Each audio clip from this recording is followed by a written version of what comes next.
但是这个时候呢，免压接的接头就有个好处了，就是你还可以把它重新再压一次。这个就是它的好处的地方。大家好，我是弱电通的小罗。之前在我们的留言区上面呢，有网友在底下留言说，可不可以请我们介绍一下免压接的网路接头？我们从淘宝上面呢找了很久之后呢，我们选了2款。另外呢，在台湾这边我们有跟瑞士品牌 RMM 的代理商取得联系，然后从他那边呢购买了几组的那个免压接的网路接头等等，就这3组呢，我们会跟大家实际操作一次，给大家看一下压接的一些流程。当然，小罗我也是第一次做，所以我们就一起来看一下这些网路接头做起来之后，实际的效果是怎么样。我们马上开始哦。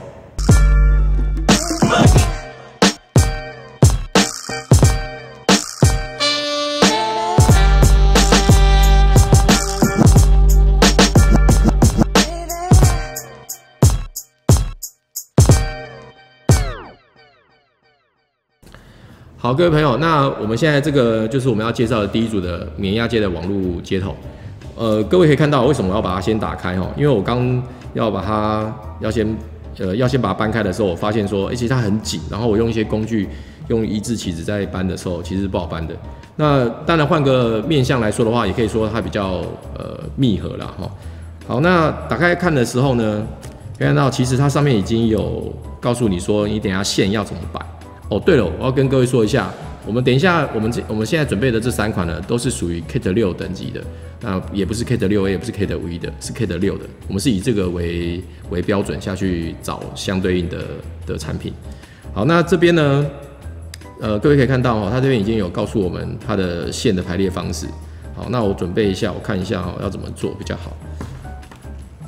我有准备了网路线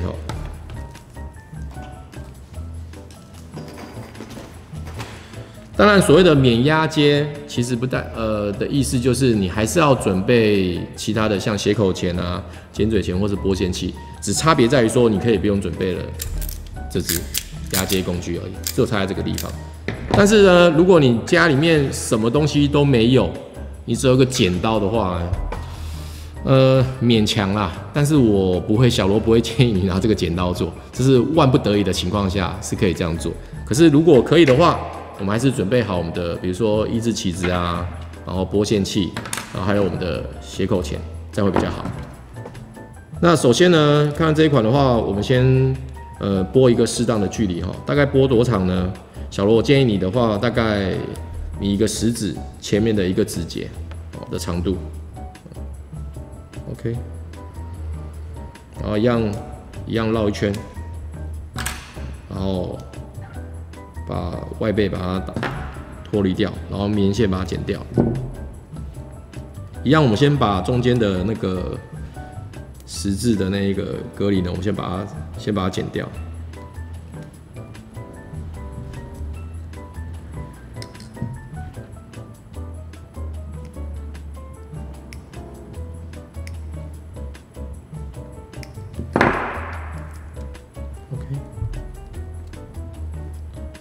然后我们先看一下它这边的话呢，我们以568B 的方式下去做的话，这边是橙色跟蓝色，这边呢是绿色跟棕色。好，那我就先把线挑出来，我先压这一边，我等一下先压这一边，那我就先把橙色跟蓝色把它挑出来，然后一样先退脚距先把脚线把它退掉，然后另外2个也是。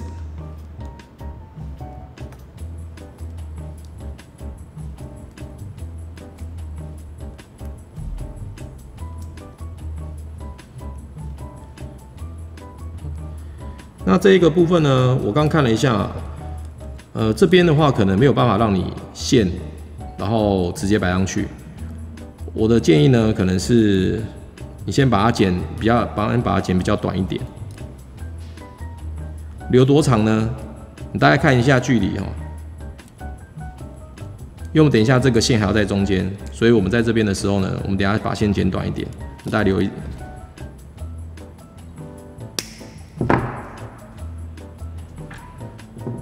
我刚刚看了一下呢，我觉得大概适合的距离，以这一款来说的话，我觉得适合的距离大概以外被流出来大概是1.5公分左右。然后我们先把它线都剪到1公分，再留这样子。好，那我就可以开始准备先压一边哦。我这边要准备的线呢，就这边568B 的，看起来的话是这样看好了哈。是橙色跟蓝色，好，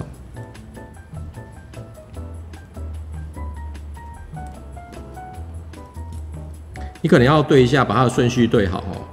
为什么呢？因为你可以看哦，它这边的话哈，它这边的话其实它是有一边是橙白橙，然后蓝白，所以你这边也要对应一下，这样摆进去的时候才不会等下线有错位到，然后把它摆进去里面。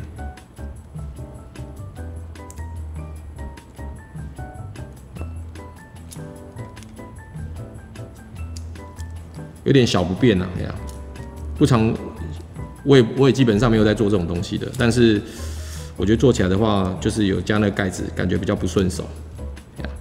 我可以给各位看一下哦，我这样摆进去，这边摆进去之后呢，我们等一下就要先把这边的盖子先把它压下去，不然它等一下线没办法压紧。好，大概是这个样子。好了之后呢，我们就把它往下压。好，这边把它打开，我们先把这边压下去，双手把它压紧。哦，刚好听到 Q 一声，好，压下去了，这样子。我再检查一下我到底有没有压错哦。OK， 没有问题，这样就压上去了。好，然后我们就可以这边基本上就完成，我们就可以看另外一边了。啊，照一样的方式哈，一样这边有 A 跟 B 嘛哈，我们看 B 这边它的话是。从这边往另外一边的话，它是绿白，绿中白中，真白绿白。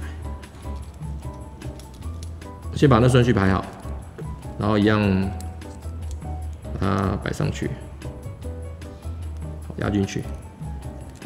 好，看到这样子，完了之后呢，我们就可以压下去了。这边一样压下去，然后双手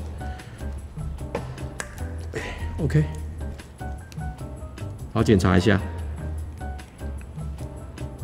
好，这边 OK， 然后这样的话再把它压下去，好，这样就完成喽，还蛮简单的啦，哎呀，但是我觉得有点不顺手，因为它有点那盖子有点 K 手。好，另外一个我一样把它做起来，然后等一下做完之后呢，我会用福禄壳下去打一下，测试一下。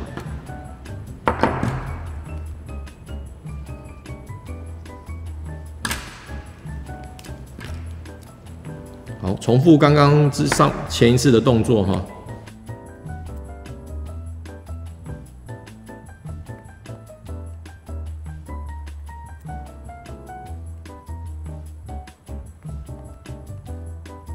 OK， 好，那我们就直接拿福禄壳来测一下吧。哦，我们现在已经选择好我们要测试的 Kate6 UUTP 的线，然后用 TIA Kate6 Channel 的一个测试标准，我们把它线上去。OK， 我们就直接开始测试。哦 ，OK。这个就是我们第一款的一个压接的方式。好，那我们马上来进行第二款。好，马上进行我们第二个免压接的网路接头哈。这款比较特别一点，有看到它是全金属的，就是所谓的遮蔽的。这边把它旋开之后，它有一个增高环吧，哦，就是摆进去之后呢，我们再把它旋紧的时候。它这边的那个透明的一个爪子就会跑出来，那会把它的口变小。那我在想呢，它应该是因为它这个应该是公用的关系，不然的话，如果今天如果没有这个环的话，它可能就不能套到 Kate6 的线，它可能只能靠到 Kate6A 更粗以上的线。好，你看我这样子，哦，它就变比较大，开口变得比较大。所以它里面呢就有一个底座了哈 ，OK， 然后再一个环在里面，塑胶环。然后这边打开呢，里面就是它的那个每一条线要摆的那个位置。然后各位可以看到哦，它比较特别是这个是它有个排线架，在这边排线架。然后反过来看的时候呢，排线架上面其实它已经告诉你说，每一个孔里面它要摆进去的颜色是什么颜色。比如说像后面这一排的话呢，上面这一排，上面这一排它是要摆橙色跟蓝色，然后底下这排要穿进去的线呢，它是要摆的颜色是绿色跟棕色。好，马上一样做一次给大家看一下哈。这个线可能一开始剪就比较没有线长度了，因为它最终的线最终我们都要把它剪掉。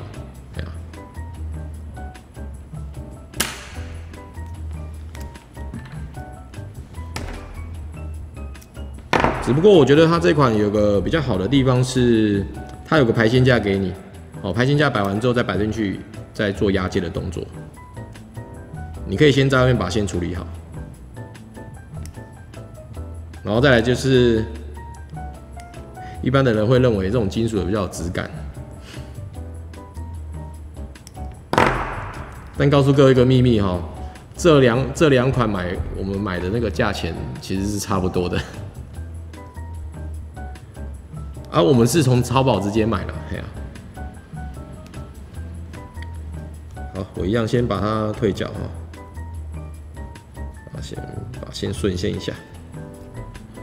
然后加快一下时间，不然我们通编刚刚跟我说，这时间可能这个影片可能会过长，然后大家又不看了，又直接跳掉了，所以我加快一下速度。好，我看一下哈。如果就小罗我的建议的话，我会建议底下的线先穿，底下的这一排线先穿，因为你穿下去之后呢，你上面这排线再摆上去就可以了。所以我会建议我们先穿底下的线。那底下的线呢，代表前面这一排，所以它的颜色呢是绿色跟棕色。那我先把绿色跟棕色把它挑出来，然后把它排好。那我这样子呢，我刚看了一下哈，如果我们你把它看成是一个有点以侧边来说有点像是一个 L 型的话，我们把它反过来的时候，我们这个面有这个有图说的这一面呢朝向自己的时候。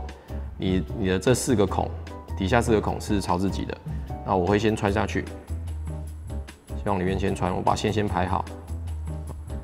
它依序呢由右至左的话是中白中绿白，好，我就把它排好之后4条线抓好，就先从这边把它穿进去。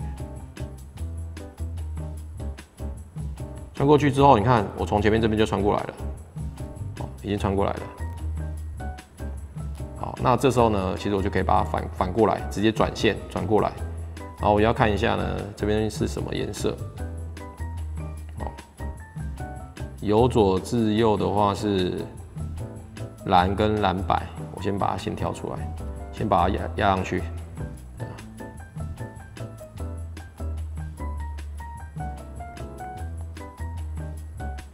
把它压上去。蓝跟蓝白，然后橙跟橙白。好，哎呦，这个轻松许多哎哈，对，有排线架的果然不一样。好 ，OK， 排好了。完了之后呢，我先检查一下有没有排错线哈。好 ，OK， 没有了之后呢，我们先要把多余的线把它剪掉。我先剪上面这一排哈。靠到底哈，这边有一个卡榫的地方，靠到底的地方，然后把它剪掉。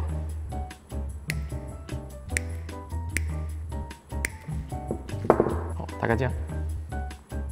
然后呢，上面这个再把它剪掉。OK， 完成就这个样子。好，那这个时候呢，我们就要把这个接头呢把它打开，然后把我们这个线呢把它反过来。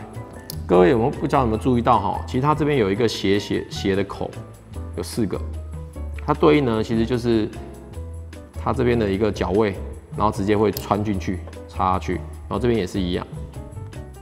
那我们只要反过来，然后你可以看到哦，就是我以这边来看好了，大家比较清楚。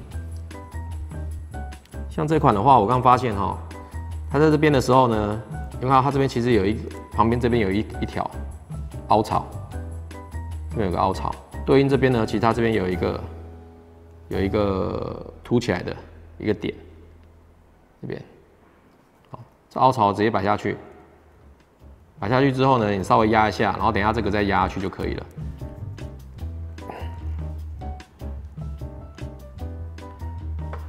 OK， 哦，但小罗，我刚刚做了一个错误的示范哦，就是你在做这个接头之前呢，你一定记得要先把环把它套进去。啊，好家在我这边可以从另外一边套下去 ，OK， 但是你要先把环套下去哈，这是一个重点。环套下去之后，等一下才可以再把它锁起来。那我就让我掏假拨一下哈，我从另外一边把它用进去。我已经把它压接下去了哈，各位可以看一下，我压接完之后的结果就是这个样子。好，压接完毕之后就是这样子。这边有个夹片，有个弹片。这弹片呢，其实就是要让你，如果这一条线是遮蔽型的话，它是要让你做接地用的。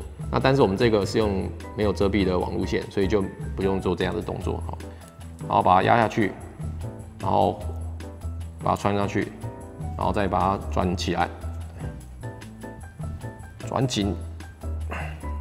OK， 可以看到这样就好了。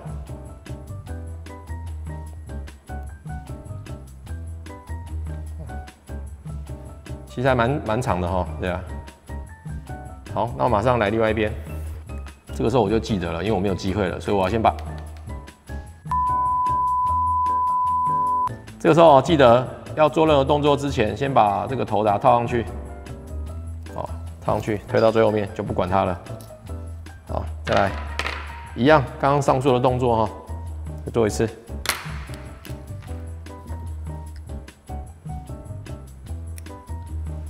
好，拨线这件事情，我们教过很多次了哈。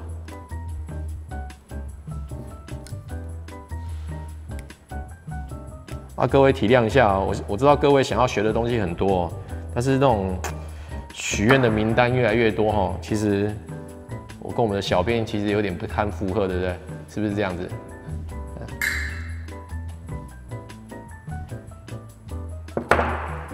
就叫你，你直接来弱电这个行业就好了嘛，对不对？要学的东西，直接来我们公司上班最快，哎呀，直接学的东西最多，哎呀。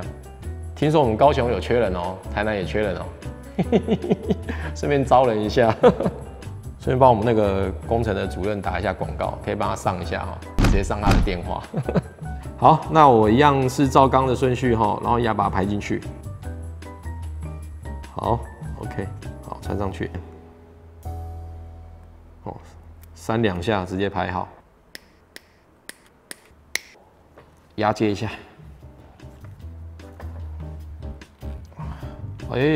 OK， 这样就好了。其实顺手的话，其实还蛮快的啦。好，马上来测试一下哦。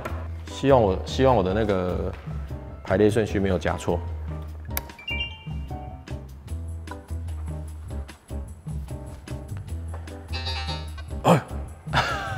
夹错，真的假的？啊，没有夹好。OK， 这是问题所在了。我们通边直接直接笑出来，我就跟你说第一次做，我不然你要怎么样？只不过稍早研究一下而已啊。它没有夹进去呢哈。A few moments later.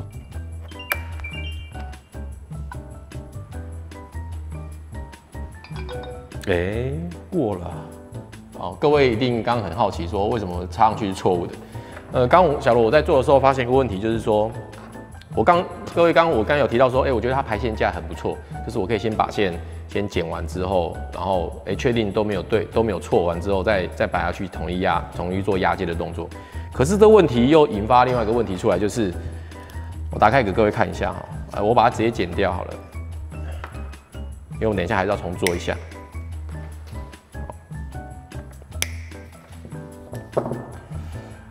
各位看到哈，就是说我现在这个环打开之后呢，我虽然排线架好用，可是不争的事实是我线摆下去压接的时候，我不确定它底下的那个8个脚位是不是有真的穿过每一根线。为什么呢？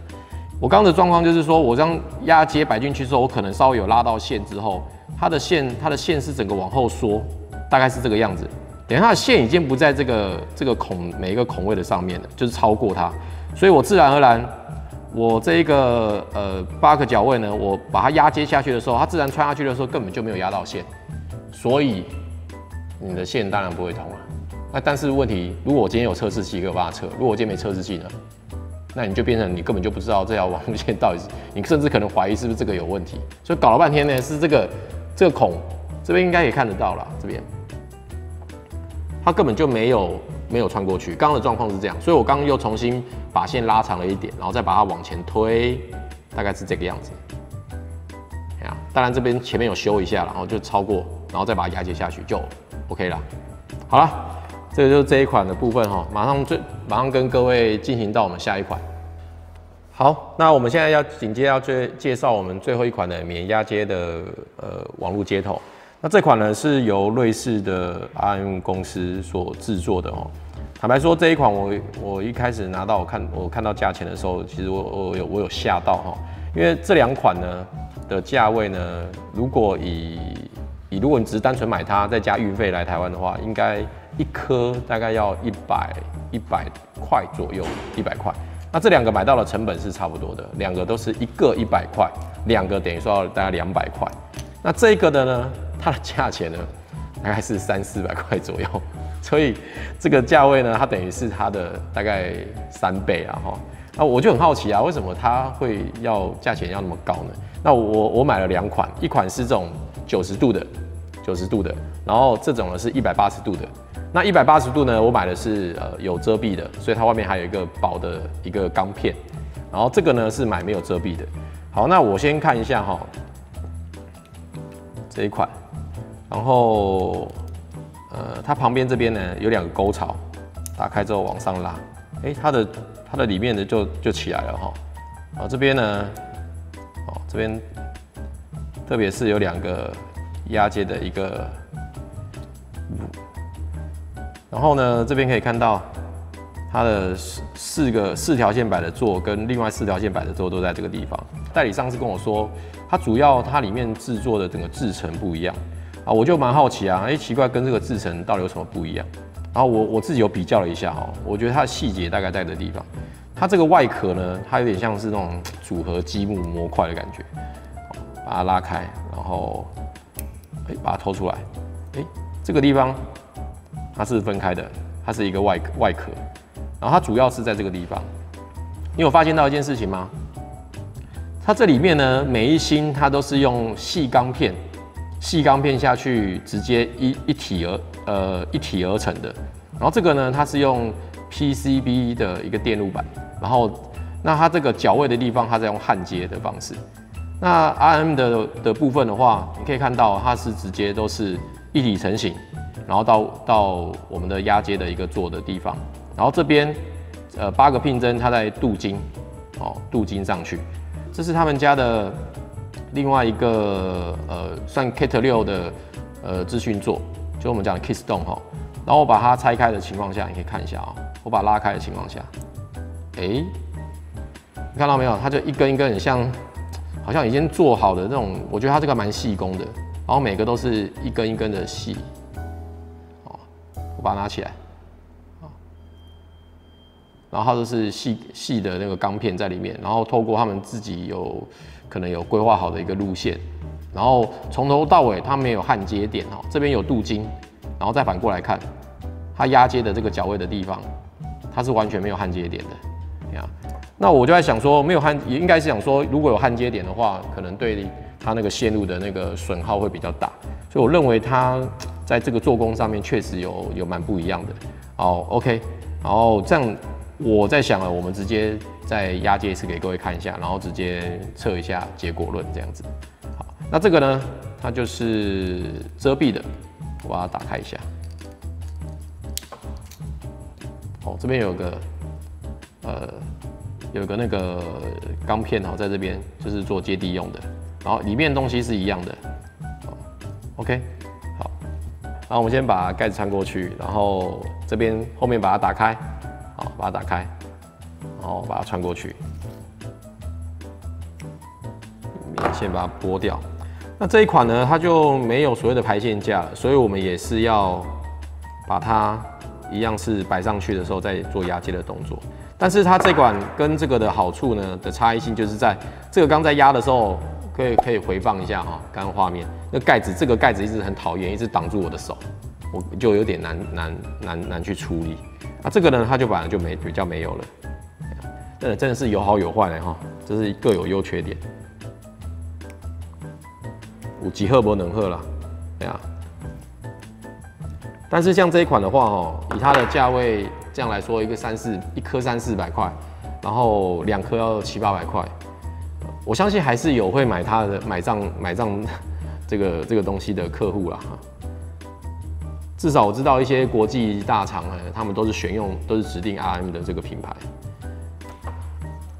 我先把这边先排好一下哈。这边你在排的时候可能要注意一下哈，就是你可以先做的部分就是说，你先大概选定一个距离哈，然后把线摆上去，但是不能太往前哈，因为你等一下线还要往后，还有另外一边要压。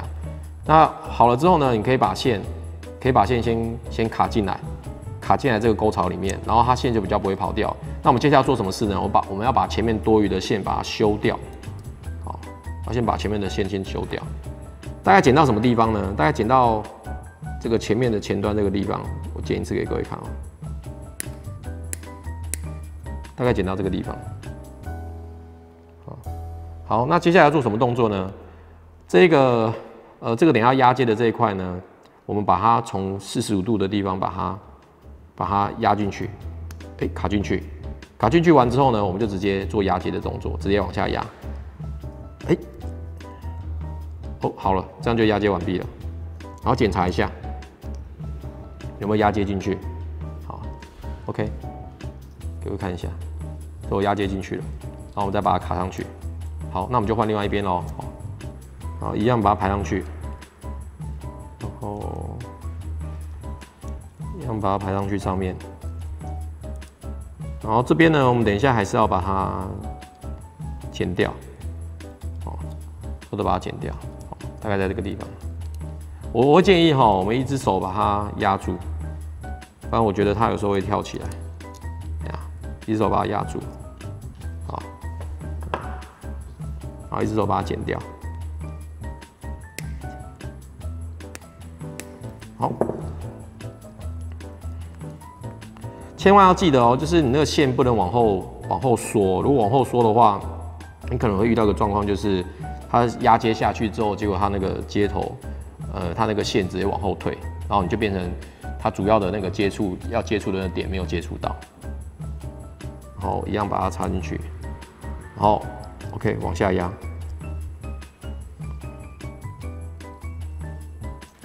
然后一样往下压，对，好，这样子就完成了。完成了之后呢，当然所有的完成是我们盖子还要把它的底座还要把它摆进去。然后进去之后，到一个定点之后，我们就可以这边2个卡榫，然后这边有卡榫，然后直接把它往下压。OK， 它其实就紧了。然后这个线呢，再往后退到这边，然后再把它盖起来，然后再推上去，旋起来。OK， 90度的免压接的接头就已经好了。当然90度的好处呢，就是会比较短。好，你可以看到这样子。如果我们就接头插上去的时候，插到座上面的时候，它显示出来的会比较短。有些场合还蛮适合的。好 ，OK， 那我们就做另外一边哦，穿过去。然后这边呢就比较麻烦一点，就是因为它有外面这个钢片，所以事实上它会阻碍到我们在压接的过程。但是我觉得应该没太大影响，对啊。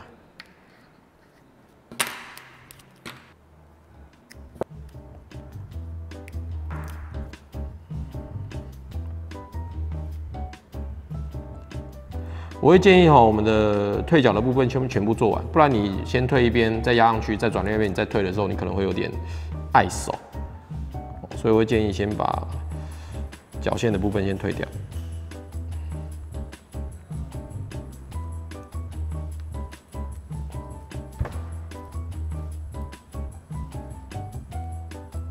好 ，OK， 那我们先做了，就先把这块压接的把它打开，拿掉。然后留这样子，然后我们就开始。好，当然我觉得这些接头刚刚这样3个这样做一做，我觉得真的是各有优缺点啊。还是我重点，我觉得还是顺不顺手。顺手的话，其实你还是会，其实我觉得应该不太碍事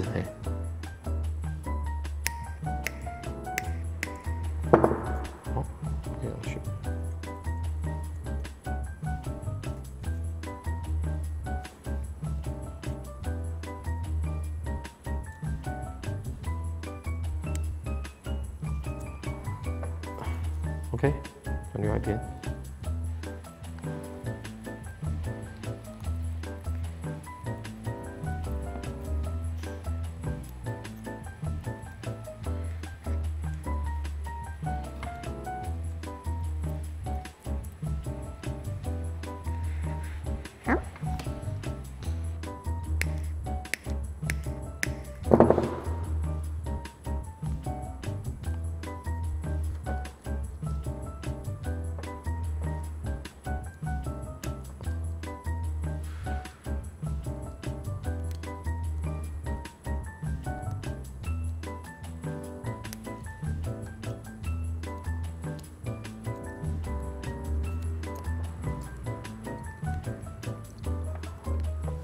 好，压接起来 ，OK， 好，完了之后呢，这边压完了之后，一样这个把它压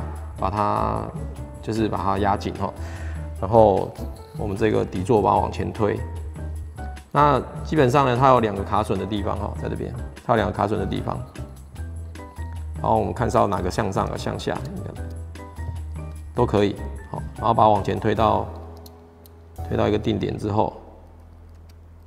好，一样是往下压，这个卡榫往下压，往下压，它就卡住了。所有的底座再拿过来，把它旋起来，转起来。OK， 这样就完成了。好，那我马上最后来做福禄壳的测试了。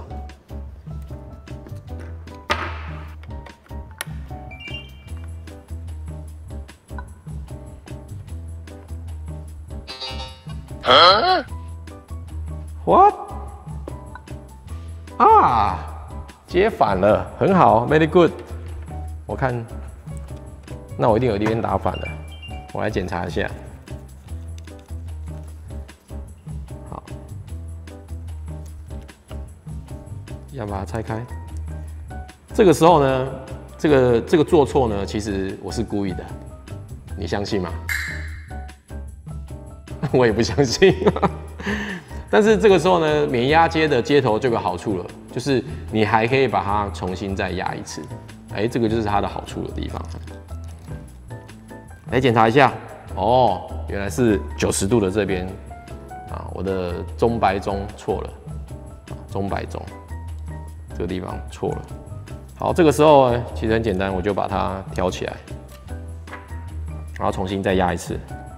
A few moments later， 既然大家都不相信我刚是故意做错的，对啦，刚是真的夹错了。但是免压接工具的好处就是，你线接错了，你还是可以把它就是再重新再做调整完，再重新压接一次，这个就是它的优点。好啦，那我刚刚已经重新压接过，就是重新再把那个错位的部分把它反过来了。那我们再重新测试一次咯。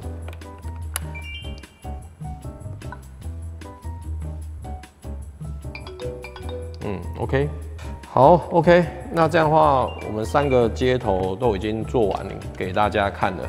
那我们等一下就马上来做个总结吧。好了，各位朋友，我们刚刚3款都已经做完了哈，那我再来做一个评比。就价格来说的话，当然是这款第一个跟第二个这2款是绝对完胜的哈。那这个的话，价格当然就比较高一点。那但是别人毕竟是算是全球国际的网路线品牌哈。那在施作就是压接的过程，我觉得哪一个比较好哦？虽然我一开始有讲说，有排线架的确实一开始剪线比较方便，可是不争的事实是，我在压接下去的一个过程的时候，事实上是我压接完毕，我并没有办法确定我那个脚位到底跟我的线有没有结合在一起，这是我没办法确定的，只要到最后才能知道。那这一款呢，就是我觉得它在压接的时候，前面这个上盖哈，虽然做一体成型的好用，可是我觉得它有点碍手，就碍事啊。那 RM 的这个呢，我觉得它就比较顺手一点，因为它毕竟我在压接的时候，它比较不卡。但是如果你今天是这种180度，就是是有接地的话，那它就会有2个钢片。那如果没有的是无遮蔽的话，我觉得它就蛮顺手，而且压接还蛮轻松的。所以如果以压接方便性好压，我觉得 RM 的是比较好的。那这2款的话，就有一些差强人意的地方。但是结论呢，就是说我不觉得一定要购买哪一种。第一个当然有些价格考量，用福禄可下去测的话，以这样的一样的米数测起来，它的数值都是可以过的。当然可能有高一点、低一点，但我觉得我就不要去讨论那个细节了。重点是这种工具总结起来的话，如果你只有1条线、2条线，我觉得可以。可是如果比较多线的话，我还是建议你还是用压接的工具，用一般的水晶接头或者穿透式的水晶接头下去做，我觉得会比较符合你的经济效益。好啦，我们的影片到这边，如果喜欢我们，记得帮我们按赞、订阅、加分享。我是小国，我们下期影片见，拜拜。啊，对了，还有一个很重要的事情，我都忘记。既然你那么有耐心看到影片的最后，因为我相信这一集的影片一定热热的，但是你都那么有诚意了，看到最后，好，我今天就送这个RM 的免压接的网路接头，90度的跟180度的，这样算一组。在 YouTube 这边的话，我们抽2组；我们在 FB 那边呢，我们的粉丝专页呢，一样抽2组。那2个地方不一样哦，记得在底下留言+1，然后说出你对这个免压接工具的心得，跟不要讲心得啦，讲你的感想是什么，或是你有什么好的建议，+1，并且留下你的感想。OK， 那我们这支影片见，拜拜。下支影片见，拜拜。